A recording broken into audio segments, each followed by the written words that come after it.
O Tamua, ale Samoa Entertainment TV mai pia o si mai lau whaafonga. Na tula ina li isu komisina le ofisa whai ngā palota Darren Mapu I luma o le whaamsino. A fionga Justice Tuala Warren I le vai Sene. I le aso tofi mai a tau. O mea umai na maua ilo na whale I totono le potu o le whale alunga ele o ia e ana. Na ia tua ia leisi tangata ingo ia pele pesite o le li I le mo le maua mapu. E ana aisa o lava lava, whana, mapulu whana, sa maua leo leo ilo na whale. Na tau fo ia mapu le whaamsinonga. E na tele ipopole ina ua maua aisa ile ufuvae, awana tele lopo ai eona. Mai na tele ita ua fo I leo leo, ele o ia e ana le ufuvae. E na tele ita ua fo I leo leo, o le tangata lea ingo ia pele pesite e ana le ufuvae. O leo sifa inga lea leo leo le fale o mapu inuu, lea so lua valo te se malu o lua tasi. O lo omoli ai mapu ilo na so tanga ila au malo si mfuala au faasaina, na maua ilo na fale ma le ufuvae lea. O le ufuvae lea ina ua moli maupele pesite o ia e ana, faatasi ai mapepa aisa na ile tanga o le ufuvae. Na tau fo I pele pesite o ia e ana ia whana na I tutonu le potu e ono la au malo si na iai, ai leilo e mapu sa tangona na isi whana ila lo le moenga. O le mta upulava lean tal sanga ile lo ia mapu e tongi I fafo, talu, e leo fea ua utai moli maua leo leo. Peita ina te ena Justice Tuala Warren le tal sanga, matula ia iloa mapu le stofi nei, so ane ai ma pele pesite ma faawa wai.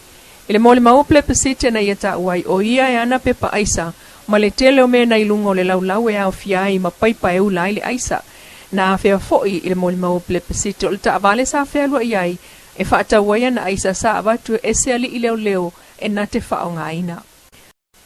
Ua polo iai nei leo leo le li ofisa sili o le pulenga o falta alo Samoa, le Samoa Sports Facility Authority CEO, le sunga moe fa awo polo le vao sa la le moananu, e saini ile ofisa autu o leo leo ia pia is faraile.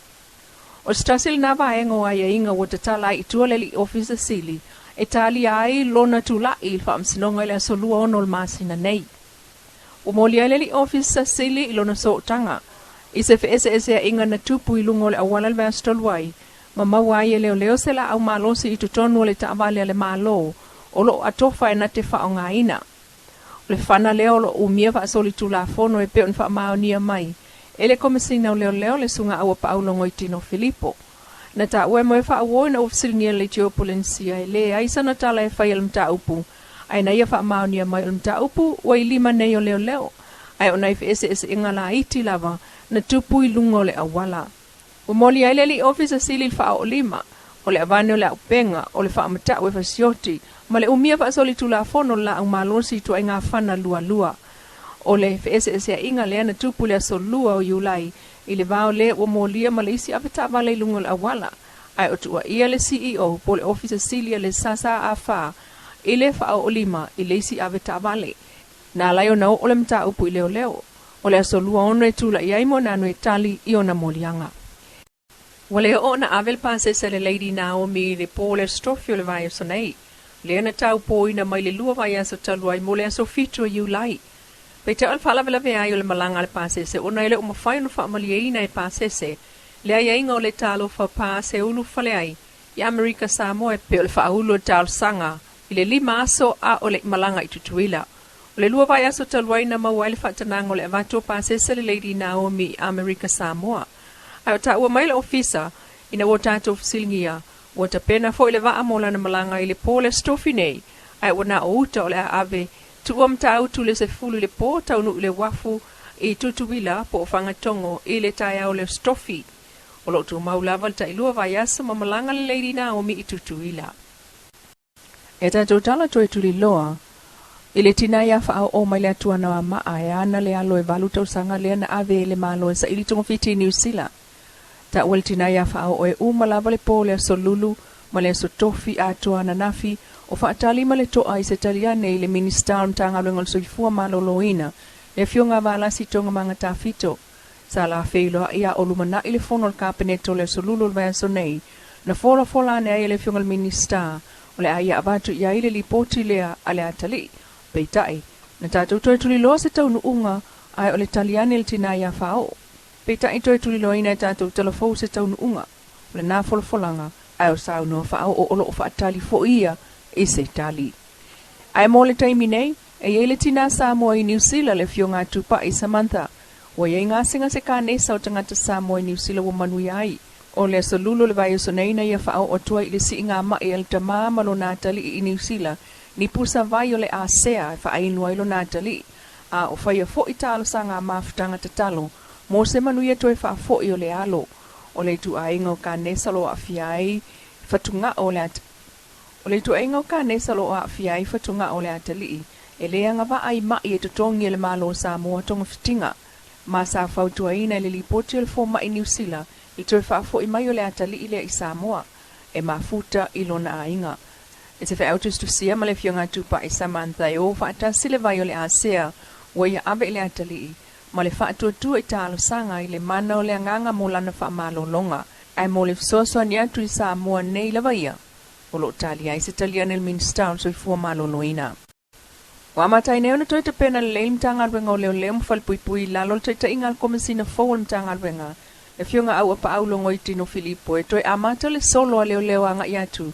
I le fale o le malo i le ele le fau e sisi le fua i le tai au. O stasil nao sao ninga o tusa ma le ono tau sanga talu o na tau fia mai le pule nga talwai.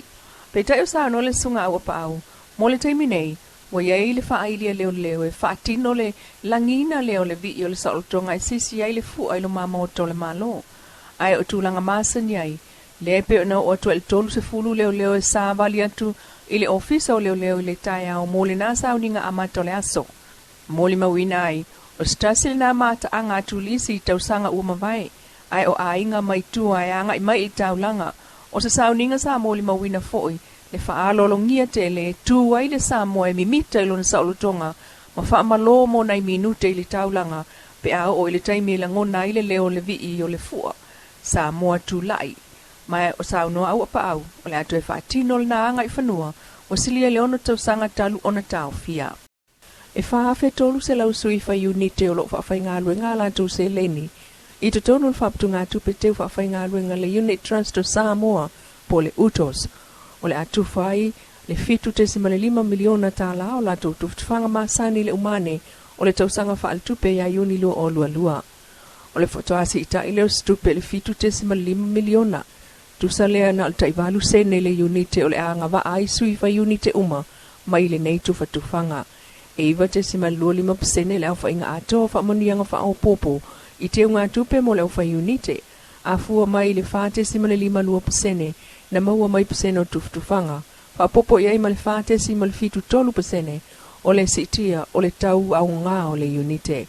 O le aso valo Julai o le ama whaiai le au whai unite o na tala i tua lato tuftufanga. Po le toe tului i tono lato te unga tupe mai ngata i le ana vanoa i le aso fitu o ke topa o le tausanga nei. Lau Samoa Entertainment TV mai a pia mana ta mua le whae ungol nei vai asos wha popo ngai le vai aso fau le alofa le atua ai wha soifua ia.